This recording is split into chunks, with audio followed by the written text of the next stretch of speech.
All right, folks, we're back for another week here at Big O Belt Media for a recap review show of Your Honor, jumping into episode 9, which is 209, which is titled Part 19.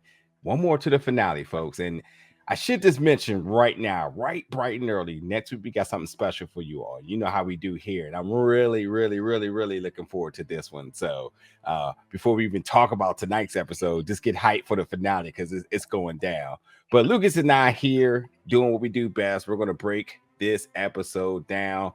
And what a crazy episode this was. But we all know what it was. The ninth episodes are always like this. We keep trying to preach this religion to you all. So hopefully you all know. If it's 8 episodes, it's the 7th. If it's 10, it's the 9th. It's these episodes that's going to give you a lot to work with. And this one definitely did. But Lucas, before we get into it, how you feeling? Oh man, listen, great, and it's Friday for everybody out there questioning, like, hey, somebody's come, it's 4 days late, right? All right, it's cool, it's cool. It ain't this week though, so that's all you need to worry about now. Yeah, We're back on schedule here. Yeah, man. Yeah, man. Yeah, man. I'm excited to get into it. So we're going to get at the very top of this episode. And first of all, I guess to even go into the events of this episode, just what overall was your thoughts about this episode? Because we got a lot in this one, but also overall, what was your thoughts about it? So a lot of plotting in this episode, I learned, and I appreciated it actually. From the courtroom scenes, as we said last week, like finally a show called Your Honor actually brings us in the courtroom. Like He's gonna go out of there. everything humanly possible, it finally brought us into a courtroom, which is great. And then I want to say the plotting of Michael is what got most of my attention this episode. Yeah, Because clearly he's not even good at it. And I think that's what caught the most attention is that even when he's plotting, it still seemed like Jimmy was 2 or 3 steps ahead of him here. Yeah. I absolutely agree. To Gina's father, and that is exactly the purpose of what he's doing here. Because that car ride was very questionable what his motives were. But anyway, we get in the beginning as all roads leads to the courtroom, and we get Elizabeth and Fia saying, "Well, are you going to the courtroom?" And well, no, but they said, "Cool, we'll represent Adam." And then we get Gina and her dad. Well, they're going to the courtroom. And they're like, "Well, where's Jimmy?" He says, "Well, he's the head of the family," and he says, "Well, he shouldn't be." And we get another very awkward Gina interaction with her dad. Like, what is it? Am I reaching, or is it just truly weird now with everybody? Not except for Jimmy, but everybody. I'm about to say at this point, Gina has weird interactions all the time. So at this point, I'm starting to think it's just her. But this car ride was more telling because of him pressing her out about Jimmy, and then telling her Jimmy's the head of the family, and the response was maybe he shouldn't be. But her father wasn't looking like, yeah, maybe you're right about it.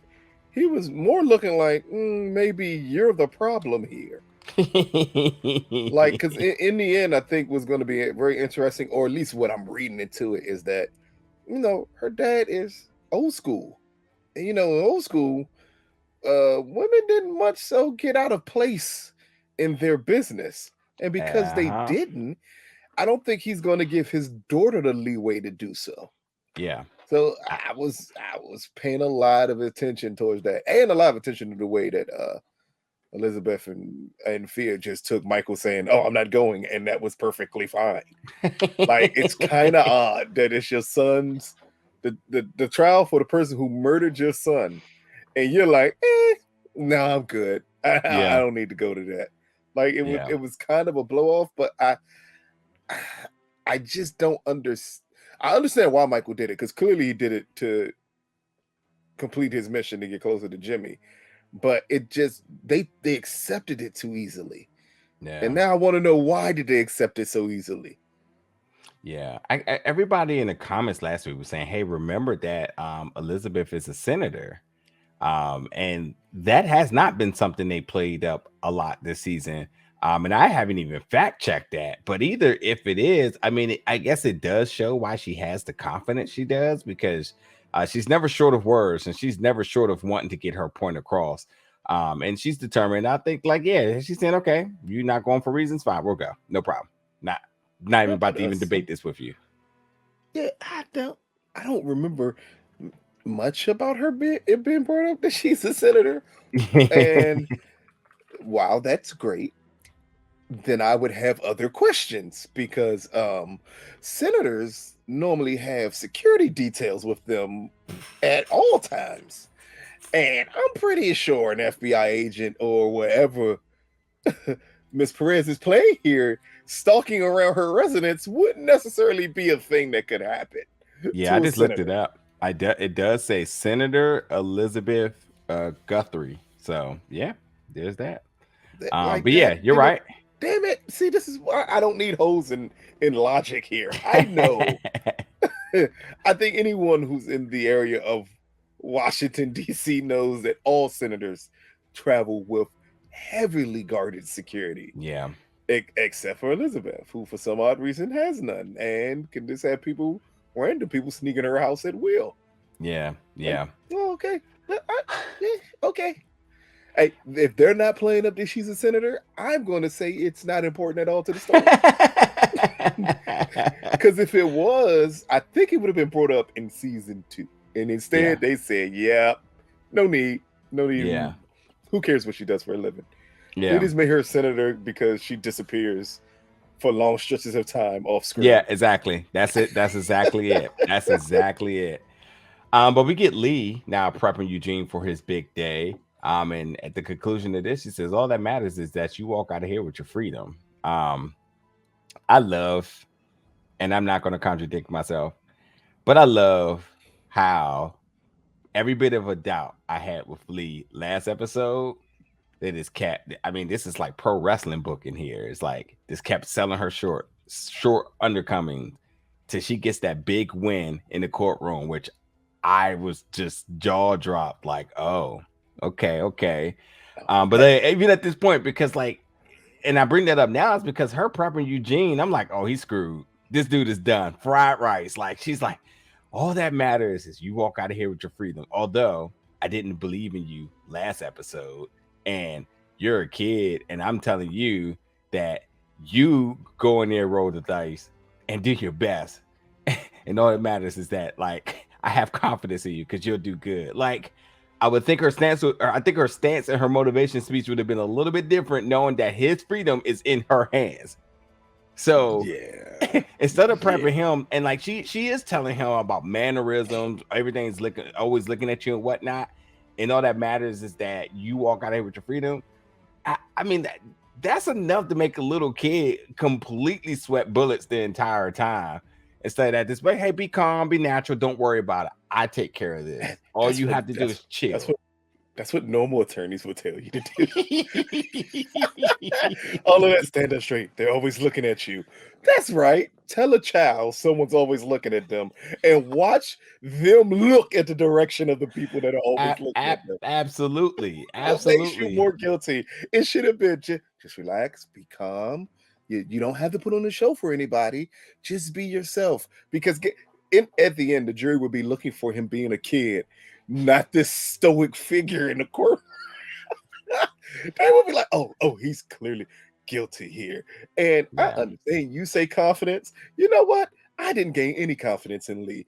Her whole lawyering, and I know that's not a word, but darn nabbit, I'm going to use it here. Her whole lawyering this episode was not good. You know what was worse? The prosecution. How the hell? I know we're going to get to it, and I know we're not getting to it here, but I just have questions about prepping a witness. And if you're the prosecution, I've seen enough episodes of Law and Order to know you're supposed to prep a witness before you get to stand, especially a questionable witness with a Oh background boy. that you clearly know about. And he left her wide open and had the nerve to look shocked that those were the questions someone would pose. Like, Yeah. come on, man. We'll get to it, but I definitely had like major questions here. So anyway, in the courtroom, we see positioning here. Fia sitting with Elizabeth, who's also joined by the mayor. She looks back and she sees Gina, who doesn't look at her, but Carmine does. And I was like, that is an Mhm. interesting shot. What's the significance here? And I have drawn a conclusion by the end of this episode. But anyway, Michael goes to see Jimmy and they just chop it up, talk about Fia, talk about Rocco, saying they're safe. And he has a personal concern. Um, and with that, they have their discussion, but it's all about Carlo giving him a ride at the end of this. But I'll throw it to you here. What was your thoughts about Michael going to see Jimmy earlier on in this episode, and what did you make of, to not go so much into detail into everything going forward, but what did you make of Mhm. sort of this mini arc within this episode? That this was just the beginning of the plot that Michael has to do. Like, keep in mind, I think Michael's doing this just to keep Fia safe, to Yeah. keep her and Rocco safe. While Jimmy, it feels like, is doing it to make sure that Michael's not replacing him in Fia's life. Like, it had nothing to do with him worried about if Michael was snitching or let me pick his brain. No, he was strictly worried about, I need to make sure you're not getting so close to my daughter that I no longer exist to her. Mm-hmm. Like, Yeah. it's a jockeying of, instead of it being a jockeying of two forces trying to go against each other, it's a jockeying of two fathers who literally are there for the same reason, but because they don't like each other, they're not going to discuss the reason, which would be Fia and Rocco. Yep. Yep. We'll talk more about them in a minute. But anyway, in the car ride, because Carlo does what he has to do, the chauffeur. We do get Jimmy and Michael talking again, but Olivia tests him because Mhm. again, her destructive path to her needs. Text him like, "What's the plan?" Like, come on now, you okay, whatever. Whether she knows they're together or not, but like, very hot. There's not even she's not even talking in code. It's very obvious something's going on here. Uh, but and Jimmy picked right up on it. Ain't nothing coincidental about Jimmy wanting to see his grandson at the same time. Olivia tests, Yeah. like you can tell, like suspicion here. But he said, "Do you have any recent photos?" And he looks at the phone, and everybody, including Michael and the viewers, everybody's sweating bullets because we know that she's about to respond back at some point. And immediately she does, and he grabs the phone. It's like, "Hey, I'll take your number. I'll send you." Or I think they already have numbers, but he's like, "Oh, I'll send you photos and whatnot." But Jimmy's seen this already, and so the damage is done, and further the suspicion game goes forward. Back in the courtroom, we have the prosecution. I listen. I didn't have much to say here, but what is this? What was your thoughts here? Let's start there. What was your thoughts He about is the the world's prosecution? worst prosecutor. The world's worst prosecutor. Like, oh my god. I was just watching this like, oh, this is like a bad episode of Matlock. Like, and when everybody wondered why Matlock won every case, it's because the prosecutor was normally horrible. And Matlock gave you the simplest of things and managed to win the entire case. And that's how he's coming across here. But I think we should have sensed that he wasn't necessarily the best at his job with his interactions with Lee last episode. Because he was making deals that didn't make any sense. He's going to get 30 years. Well, now we'll give him 5. Like, wait, it should be a middle ground somewhere in between them two to make a deal. Like, this was a situation where I think we forget as the audience. Yes, we know what happened, but then we got to realize a lot of the characters didn't actually see what happened. And because Yeah, they didn't see what happened, who can actually be a witness against Eugene? yeah, I yeah. think that's something I always left in the dark because I'm always like, oh, he go to trial. This is gonna be it because he killed. we know he killed Adam, and it's like, oh yeah, we know. People didn't. When he was in that crowded room, no one really looked at him that much to know what he was doing. And the people who looked at him cannot be called on the witness stand. Yeah. So you kind of get to wondering, like, okay, so maybe he could get away with this. But then that means the prosecution knew their case was weak, and they took this to trial anyway. And then you leave yourself open to what happens later on. And it's kind of this bullshit that the prosecution took the route of like saying, "Oh, he's a black male. These type of things happen. Go off of that, believe us, and roll out." At the end of the day, literally what they do.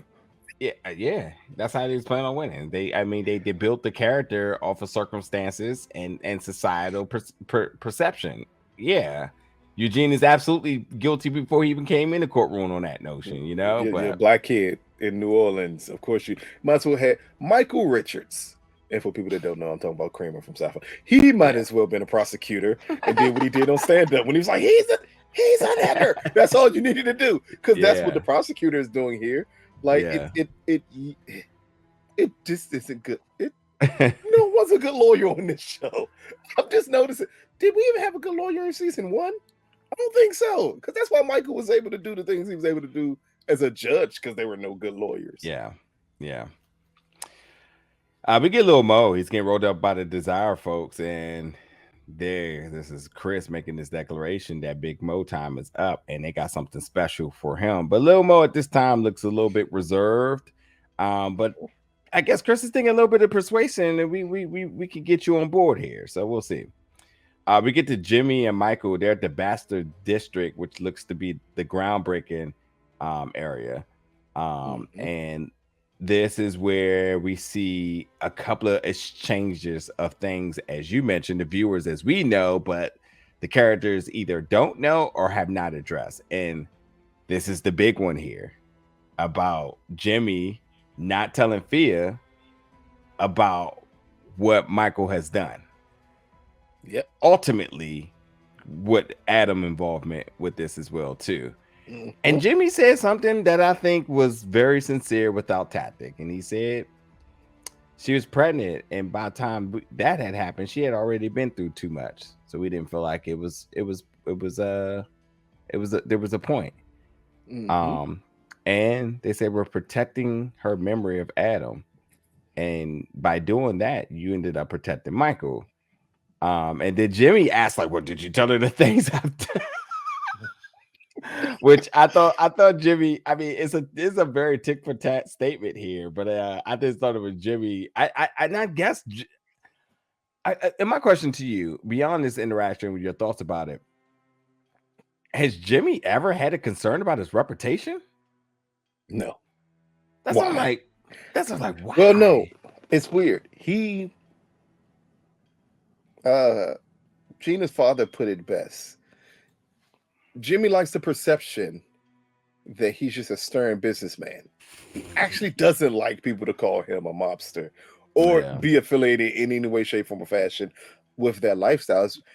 I mean, if you pay attention to this conversation him and Fia had later on in the episode, it's very clear that he cares enough that people doesn't just think he's a mob monster, because that's not who he wants to be. He wants to be known as strictly a businessman, and he'll do whatever it takes to be known as a businessman. Yeah. And that's for Jimmy, the perception of Jimmy.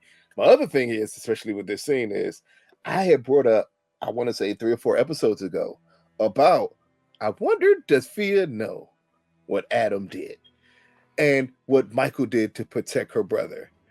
And I think this is, again, it's good to get confirmation to the audience that the things we know, the characters don't know, because then it helps alleviate some of the questions you have about Fia's actions. Yep.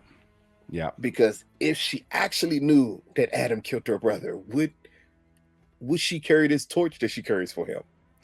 Yeah, and right, actions and like sort of her innocence at time, because this makes her completely like naive to a lot of the things happening around her, and innocence, and just it's important. Which to me, if we're getting this in episode 9 and it's being brought up, it starts to make me wonder, like, Oh boy. Who's about to weaponize this to somebody? Like I already know who. In my head, I already know who's going to do it. Yeah. And she's going to do it because she's going to think it'll help bring fear closer to her. Because Gina? I think I'm 1,000% sure at this point, in my mind, I'm 1,000% sure Gina is going to weaponize this information to bring, it's going to be the thought process that this will bring fear home. Because if fear stays with Michael, you only stay with Michael because you think he's a good person and you think he's safer than your family. What will you do if you found out the only reason your brother is out of jail is because Michael was bought off and Michael did it? Yeah. And then at that point, if she approaches Michael with that information, Michael, I don't think he will lie to her. I think he would tell her the absolute truth. And that would, in Gina's mind, that would help push fear back home. Because if Michael breaks and says, well, Adam killed your brother, I had no other choice but to make this deal, or he would have killed me. And then all of this goes in her head. And she's thinking, wait a minute, he killed my brother when? And then you find out he killed your brother before he met you. Yeah. Technically, that's the reason he met you, is because he killed your brother. Yeah. Like, yeah. And Gina just wants to be like, arms, come home, baby. I know. Your dad's no longer here. He can no longer hurt us. Like, like that's the thought process here to me with Gina, because she's very adamant that she wants fear home. Yeah. I like that prediction there. I may add something a little bit later to that, but we'll see. So we have Lee, and it's time for her with the defense here. And with that, she brings up, I think, really good points, talking about the corruption in the system, talking about Rudy Cunningham, which Nancy being inside the courtroom, interesting look. And this is another question we had. How did the events within that household, how did that play out? Well, Lee said he took his own life. Do you think this actually happened? I'm just wondering. No, I still don't think that he took his own life. You think Nancy killed him? I swear Nancy killed him. Because I thought the look. Because if he did, I would just say Nancy was in a posture, looked like she was ready to pull her gun. Yeah. So you absolutely. It took a lot of motion for him to get up to his head before she could have shot him. And I mean, like, granted, like corruption, it could happen, yeah, for sure. But I think like that's why we got the look of Nancy in the courtroom, because maybe she thought like, okay, you're acting shady towards my employer, but also like, oh shoot, you hitting on something close to home. Because I mean, if you're Nancy, like, did she know what happened? I mean, Michael was there. Like, like what happened? You know what I mean? Something? Yeah. So that's interesting to look. But I do think that Nancy probably took Rudy's life. Y'all can let us know in the comments your prediction. Do you think Rudy killed himself, or did Nancy kill him and tried to say that he killed himself? But there's that. And before we go to the next thing, I'm gonna say one quick thing here also. This is yet another reason there should be no trial. You're the prosecutor. You literally have a dirty cop that's involved in your case that attempted to kill Eugene. How is this even in court? The goal would have been like, hey, what can we do to settle this? 3 years. Yeah. All right. How about a year and we suspend the entire sentence? Like anything. But what you can't do is take this to trial. It's too many people around that if the defender brings it up, is enough to get Eugene off. Because all you got to do is create reasonable doubt. Guess what? Eugene didn't do this because the dirty cop killed him instead. Case closed. Yeah. But yeah, they Lee brought us some good points, and this is another thing that like it hasn't really been said, but if you're watching the show, it's very evident that like everyone's problem goes away if they make this boy vanish. Period. Yep. Everybody's. And I love the analogies, and you can tell what you thought about this when it says like the levees was supposed to hold, but they didn't, so you can't trust anyone. I was like, Hey, I was. that's true. I mean, this right here should have won everybody over. And folks, if you're not understanding, she's again making it. There's another reference to Hurricane Katrina. And if you think about the events of Hurricane Katrina, which the levees broke, which flooded everything, and everybody was looking for law enforcement, the government, local whoever's to come to save people. And there's enough Everybody was documentaries, gone. shows, and Yeah. everything to show the utmost corruption. And that at this point, you couldn't trust nobody. I'm about to say PETA, Red Cross. Yeah, because PETA, they probably were there doing something, but Red Cross. How about hold up? How Peter catch a stray? They just there for the animals. Did Peter say we're not going in to save the dogs? They gotta die. Like we're just not risking it. I'm just saying.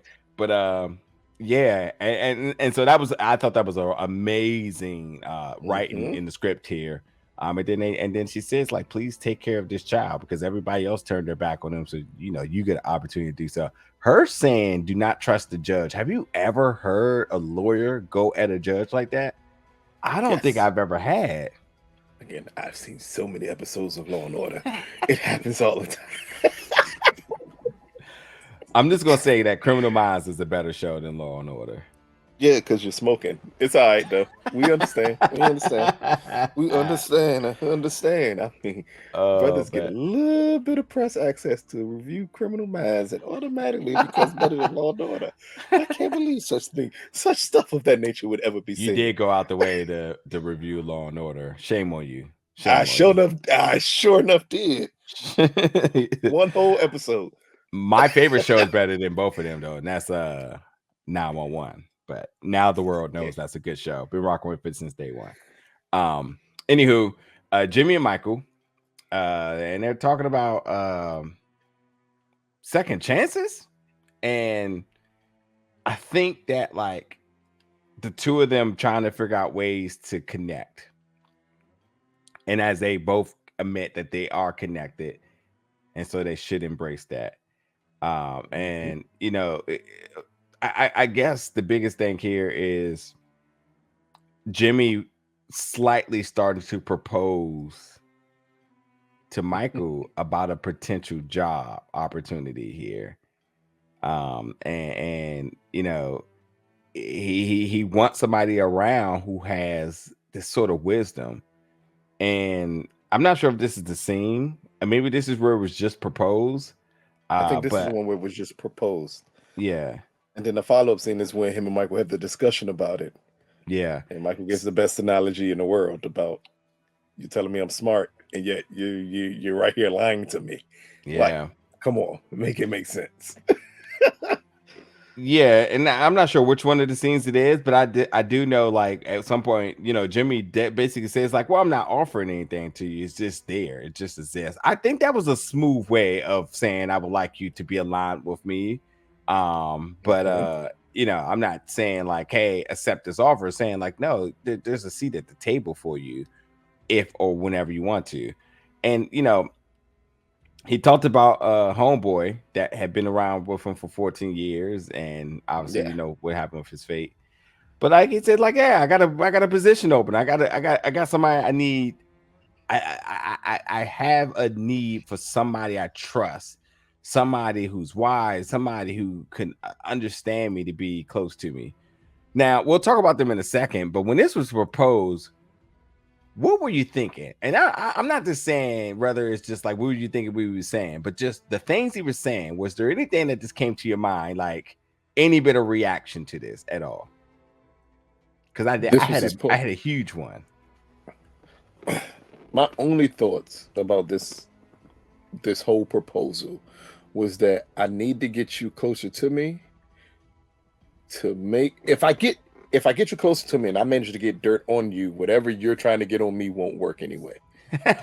That's damn true. All I was thinking is that this is the way to get more dirt on you because of the mutual destruction thing that can happen here, which is if I get dirt on you, you may think you can put me away, but please believe you're going to go with me.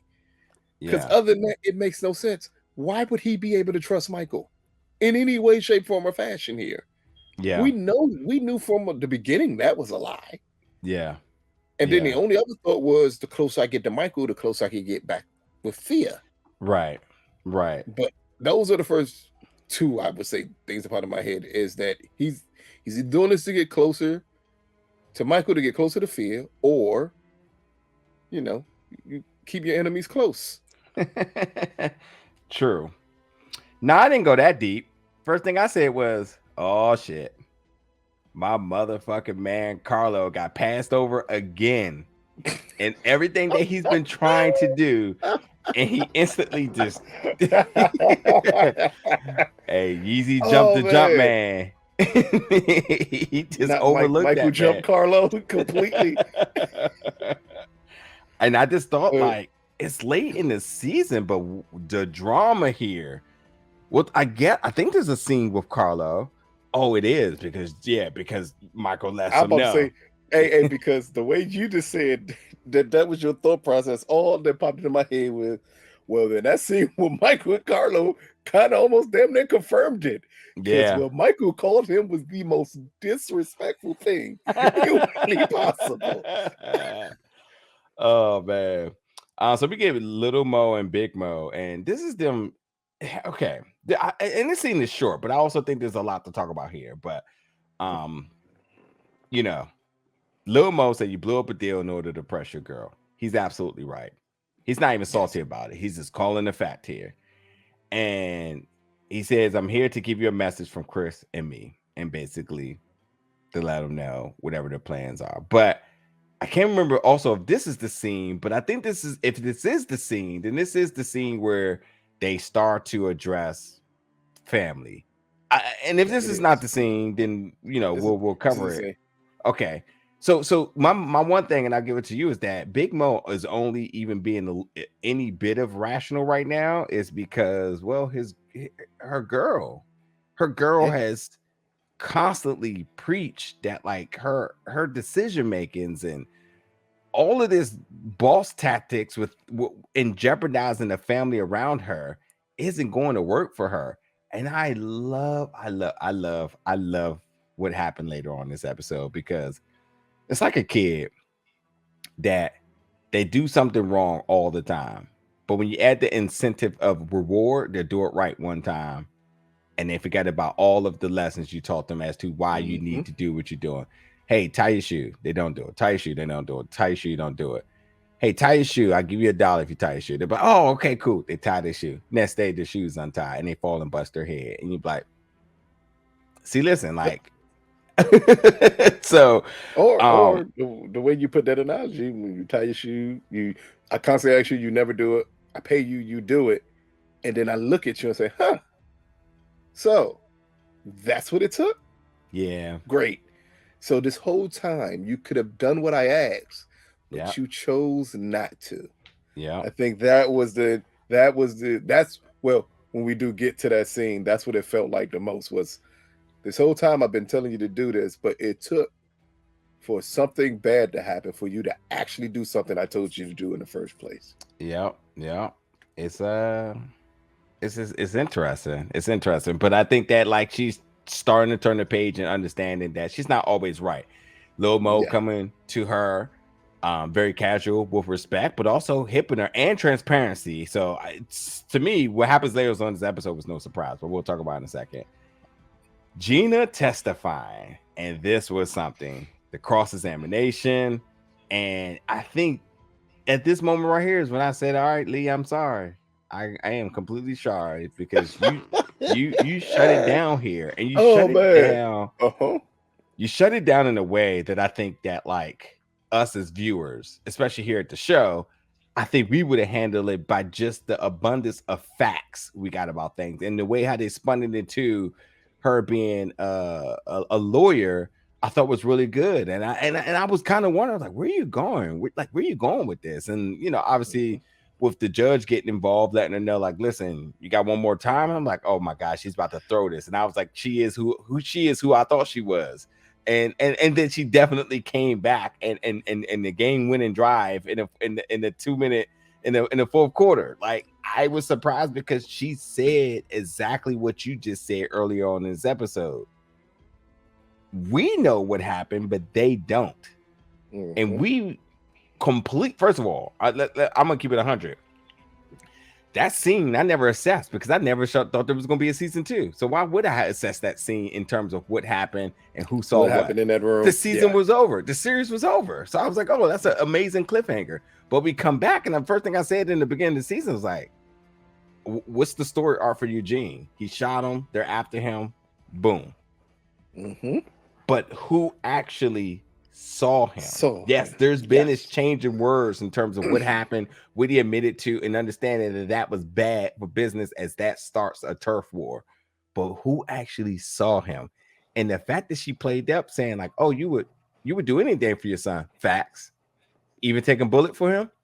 Facts. But you didn't move or reacted at all when he got shot? Huh.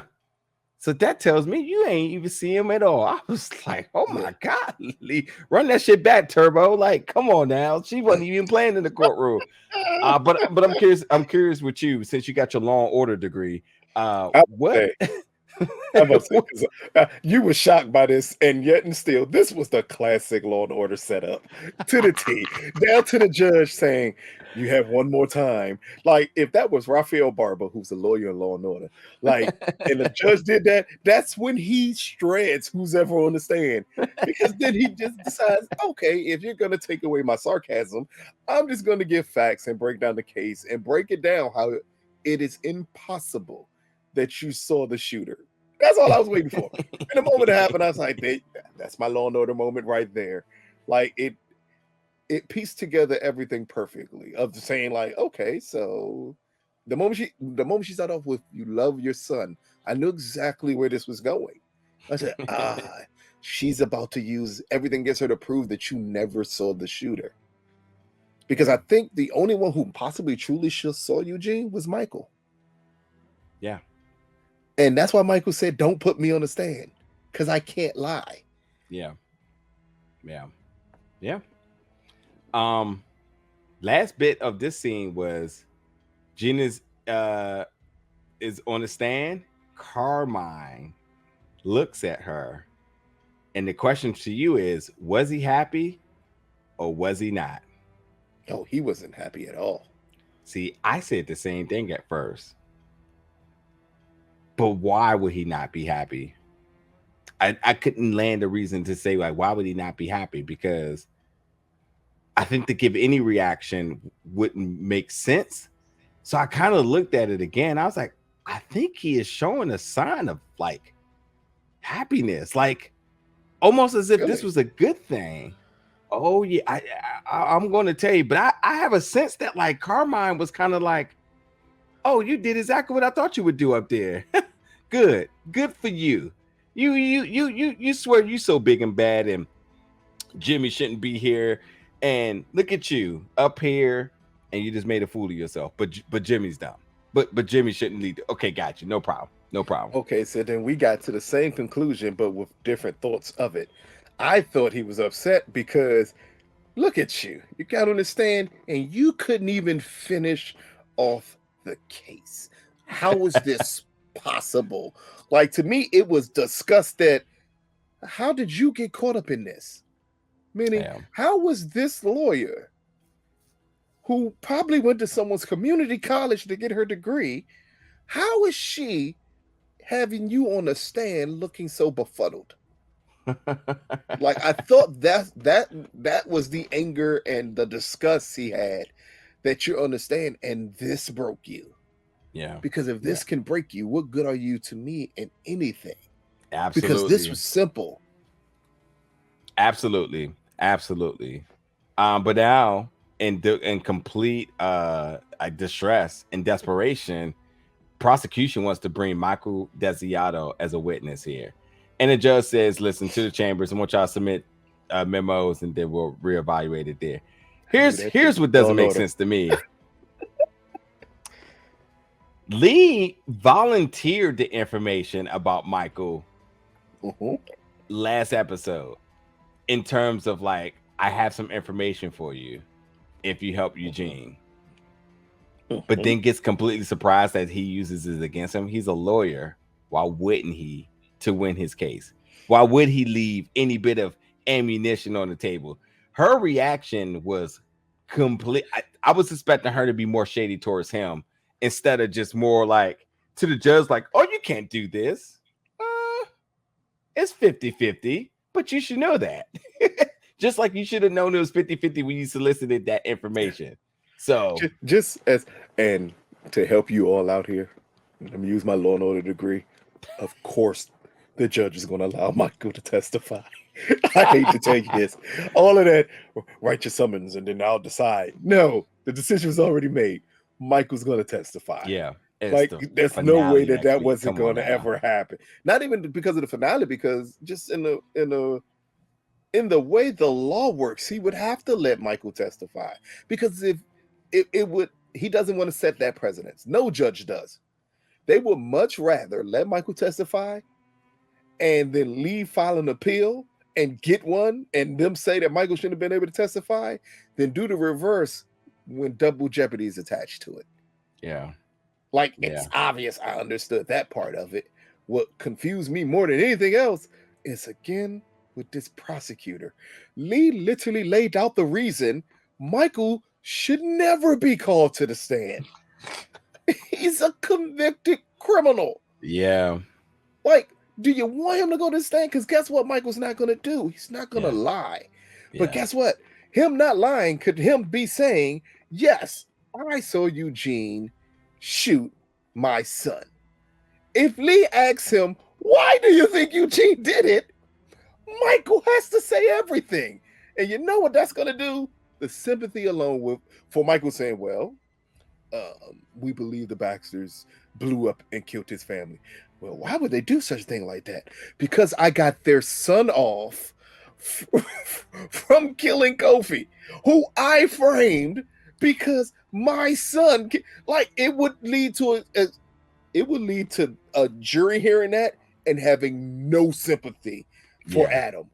They can even know Eugene killed him and just say, so you get to the conclusion that, I hope I'm not spoiling the last episode, and shit happens. Have you seen it? Hell no. But if this happens, look here, this is just me understanding how Law and Order episodes work. If you take that away from him, what ends up happening is the jury would be like, oh, so technically none of this happens if Michael doesn't kill someone at the beginning. I mean, Adam doesn't kill someone at the beginning. Yep. No sympathy for him dying there. Yep. Yep. That's why you don't put Michael on the stand, because all of that's a possibility. And all of that don't matter, because we'll see Michael on the stand, the final finale next week. Anyway, we get Michael and everyone's head up if they put Michael on the stand and he opens his mouth and that shit fades to black like The Sopranos. Man.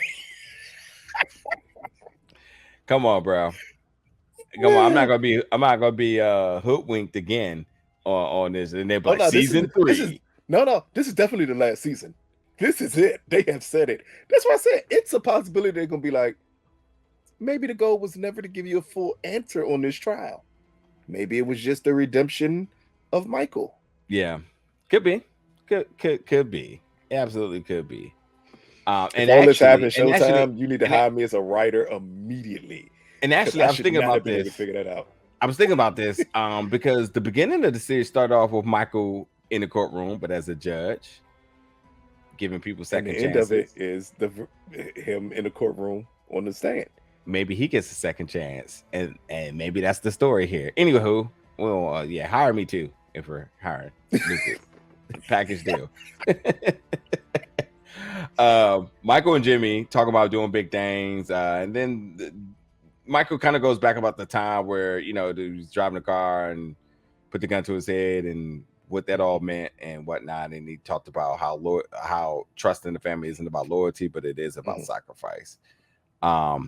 Anyway, Michael leaves, asks Carlo for a ride. They go. You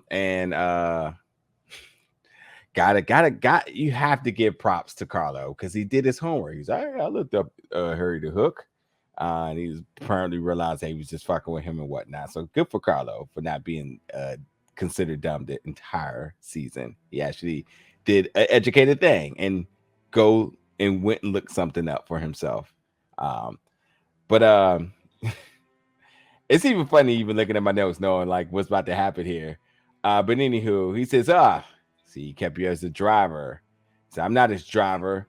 And he said, Major the driver to keep you out of trouble. And he's like, I'm gonna work my way up. And I'm at this point now, I'm getting a little bit of sympathy for Carlo. I'm like, oh, look at this guy. Forget all his past shit he's done.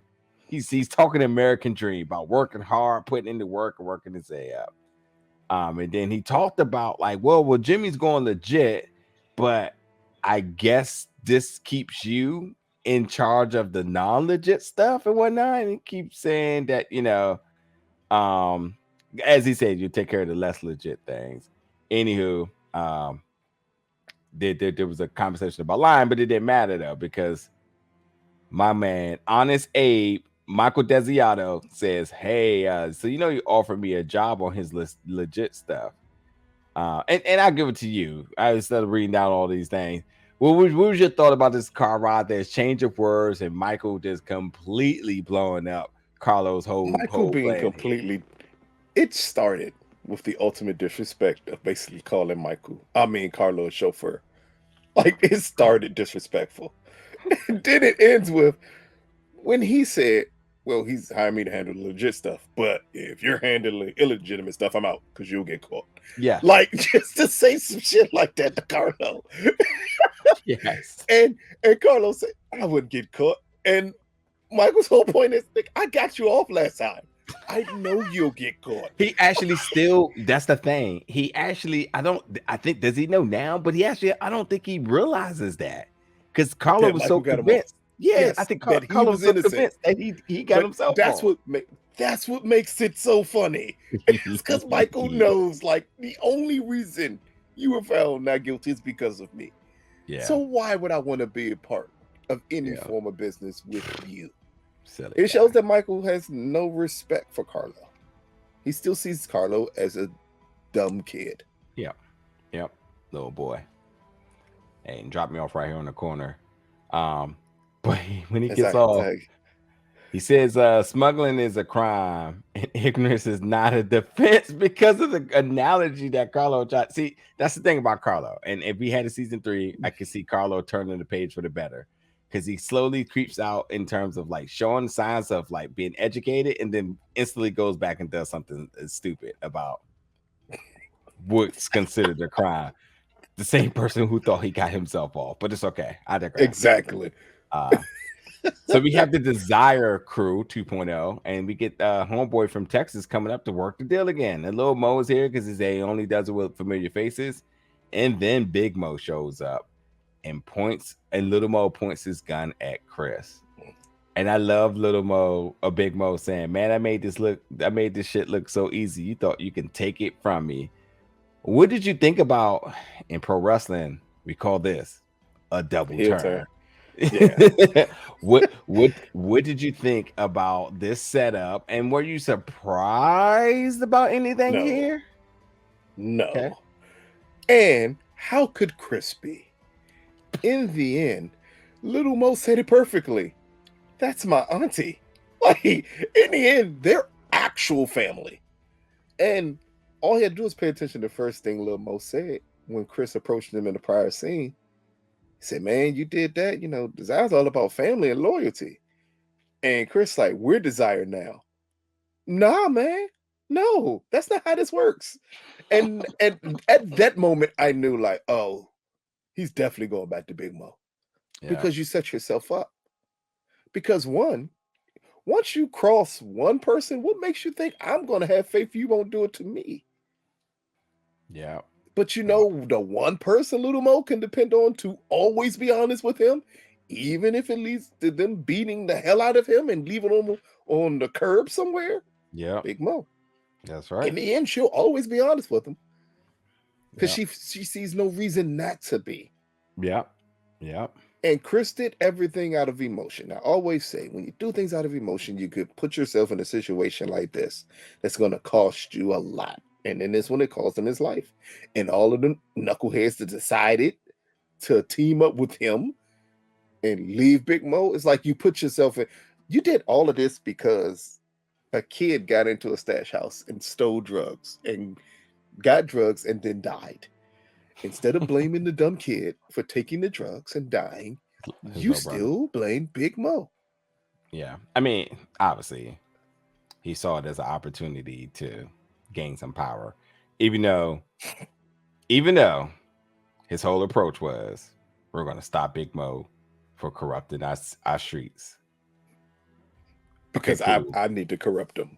What did I say? There's no because now you're here doing a deal to pick up the drugs, to sell them to the community. My guy. What's the I'm sure difference he's not here? about to make this deal to flush them all down the toilet here. I mean, Exactly. but, okay. Exactly. Again, it just. But Chris dying too was definitely like, I think what the viewers were thinking too, where he kind of sighed and knew what it was. And I think we were always like, bro, play stupid games, win stupid prizes, and here you go. Exactly. I did love Big Mo saying, I made it look so easy. You thought you would take it from me. Yeah, that was dope. Like, I definitely that's a hell of a line to say, because in all honesty, a boss can make things look extremely easy. Because the shit will run like water. But what makes you think it would if you were in control? Yeah. Now we get into some of the most important scenes of the episode, and this is Fia and Jimmy finally, because Fia definitely don't be trying to talk to her dad, but I think after this day in court, she was tired of it. So she says, well, I saw mom testify, and I'm pretty sure she lied to the world. And she says, I want to have a honest conversation here. So if you lie, I'm never going to talk to you again. First of all, that's what every kid and significant other and whoever always weaponizes. Like, okay, cool. So like this bit of guilt that she tried to put him on, I didn't think it was going to work for nothing. Of course it didn't, because it's Jimmy. It worked to some extent, but not really. But here is where I start to really confirm my theories about this episode. Number one, did Grandpa run the mob in New Orleans? Yes. Did you and Mom inherit it? Yes. Key word here, folks. Inherit. How did they inherit it? Because Carmine went to jail. And that's why when he came back, everybody was like, oh, he's out. Cool. And then I started to think, Carmine was very adamant about Jimmy collaborating and establishing that partnership with the Calabri family. Yeah. Which Jimmy made it very clear. The Calabri family, they do their thing, which is completely illegitimate, and he does his thing. Jimmy stays out the way. They do their thing in New York. He does his thing, but they're working together. So big of a deal that this is exactly how they know they're going to get Jimmy, because of this deal. Yeah. And I'll just go ahead and just say it right now that Carmine is slowly but surely trying to take the business from Jimmy and Gina from under them. Knowing Gina fucked up in court, and that's not going to be a good look for her. Trying to get Jimmy to get got because of the deal he forced them to get is also made Jimmy get rid of his main guy, intimidated him to piss him off enough to make him get rid of his own guy. Also, you can even say that he played a good part into making sure that Jimmy and Gina were never on the same page. The two of them together have made things operate the way they have. As he mentioned, the businesses and everything they've done, but they've done them together.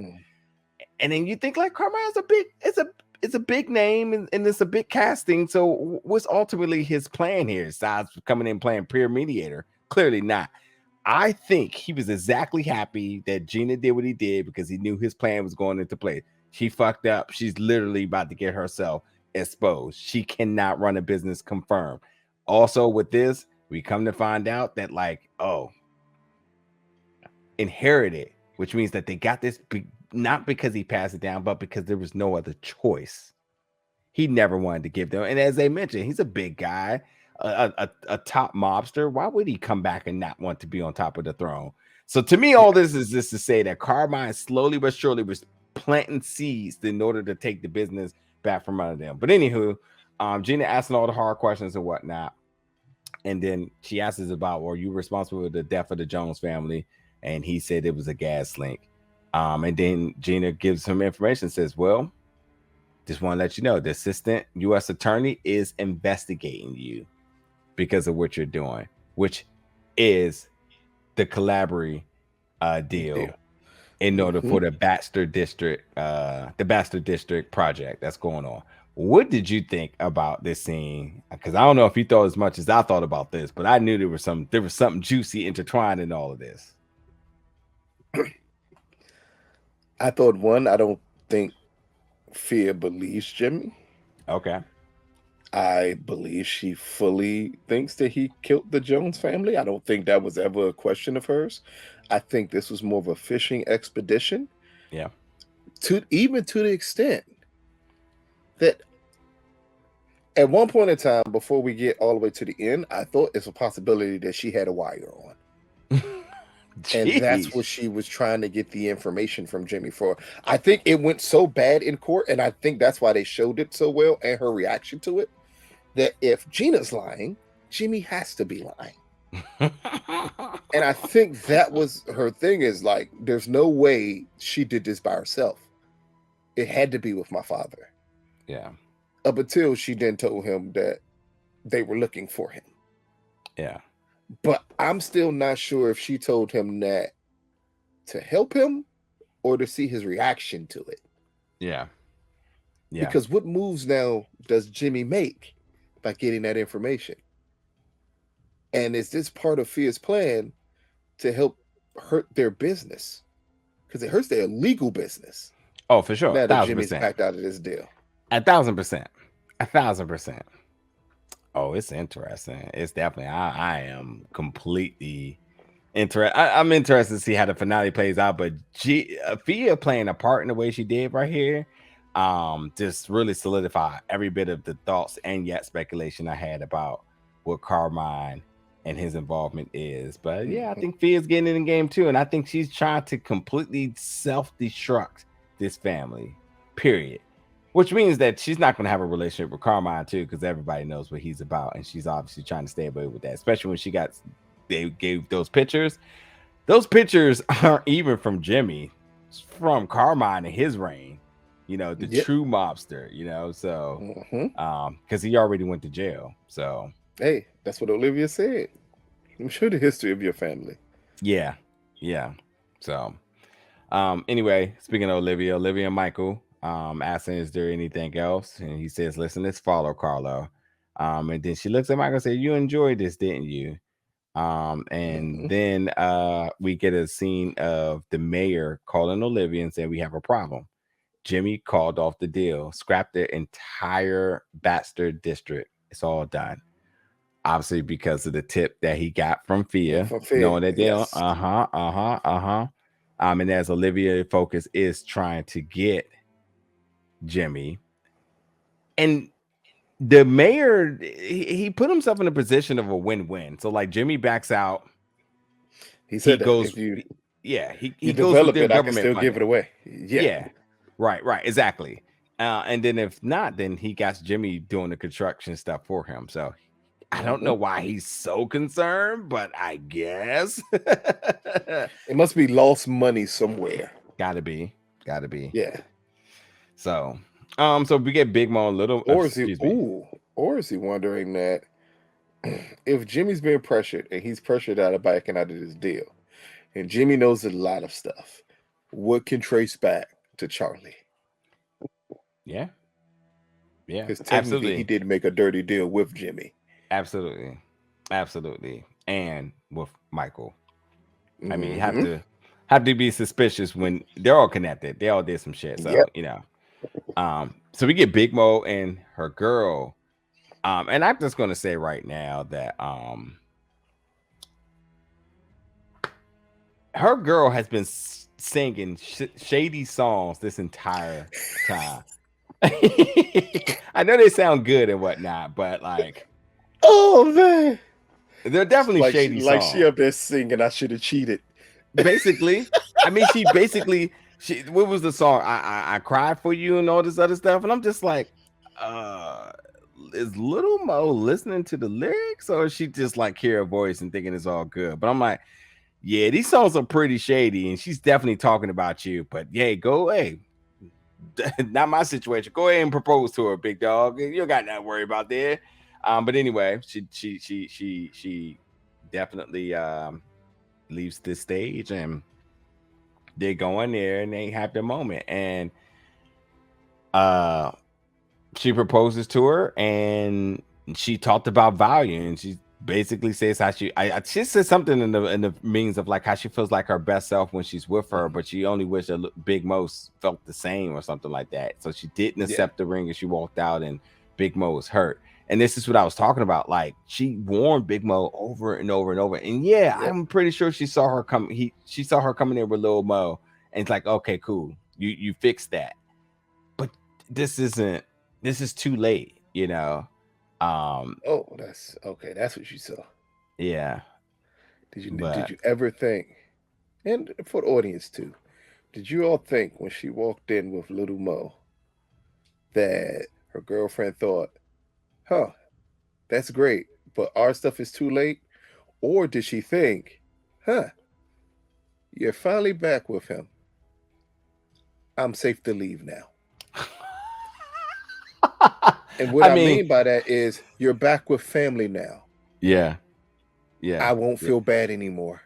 Yeah. Because at one point in time, I think she fully understood that the blow up between them two was because of her. Yeah. But if y'all are back now, I can leave. I'm no longer your crutch. Yeah. Yeah. I mean, by the song she sings, I mean, this makes sense. Well, I mean, so yeah. Last scene of the episode. Told her to get the fuck out my club singing songs like that, Joe. She back next Tuesday to the stage. You gonna stop. You gonna stop throwing shots at me in my own club, Joe. Yeah, I wonder what song she's gonna sing. The whole damn Lemonade album up there, Joe. Yeah, and just talked about me the whole fucking time. Nah, Joe. And Big Mo grooving. She was up there grooving to it last week, and I'm like, this is not a happy song at all. It's just a happy song. Yeah. Anyway, Michael's back at home, Elizabeth and whatnot, and the door. And she comes to the door, and who is it? It is Lee. Lee saying, do not be the one to send Eugene to jail for life. We need you to lie. And he says, just keep me out of the damn courtroom, basically. But all roads leads to where we know it's going to lead. And that's Michael Desiato happened to be in that courtroom to testify.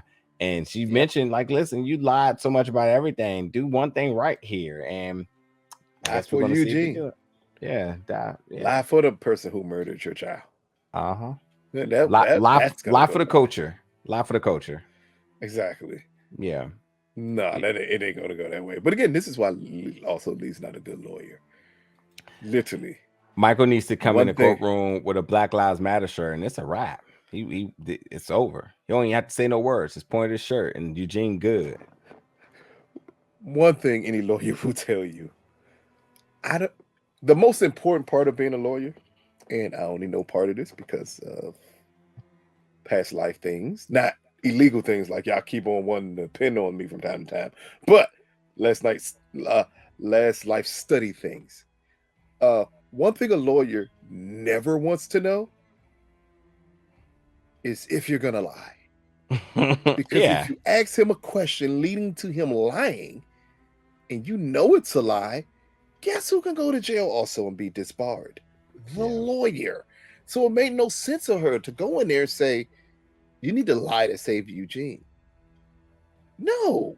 Why would that even be an option? If anything, work extremely hard to make sure he doesn't get on the stand. Exactly. By this point, you had given up the hope of that. So you fully understood Michael's going to testify. Yeah. At that point, it is your job to rip him to shreds, just like I gave an example of on the stand. Yep. Well, folks, that's gonna do it for tonight's episode. Unless you got anything else you want to add here. Look here. If I'm right, everything happens the way I said it. Look out for me to be a writer on Your Honor season 3. I can write it by myself. I don't even need no help at this point.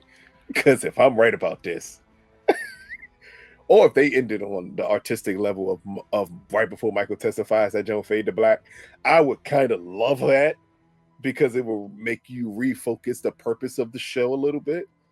Because clearly Eugene's not the main character here. Yeah. So what do we? I want to ask the audience that. What are you all expecting to get out of this possible trial next week? Yeah. Because with Eugene not being the main character, that means this trial has to affect Michael in a way. And are you prepared for the possible way it will affect Michael? Okay. Hey, I was just thinking, hey, if this Showtime writing gig don't work, would you intern at Tyler Perry Studios at BET? Same umbrella. Gotta start somewhere. Carlo has to work his way up, so do you. I don't want to work my way up at Tyler Perry Studios. Yeah, because I have no interest in that. And I'm pretty sure Lee Daniels is there. I could be blatantly ignorant here, but you could revive Empire. No one would be mad about that. And you with could call Juicy, as long as I could get Juicy Smollett, I'm down for it. I tell you, I'm down for it. I will make a new version, a Tyler Perry version of Your Honor with Juicy Smollett. Folks, get in the comments. Let us know your thoughts about tonight's episode, and also give us your predictions about the finale. We got something special for you next week as well, too. So keep your eyes out for that. But that'll do it. We got so much more content to go, and so little time. So let us get out of here so we can get back to work. But until then, folks, love y'all. Y'all be safe, and we'll see y'all back next week.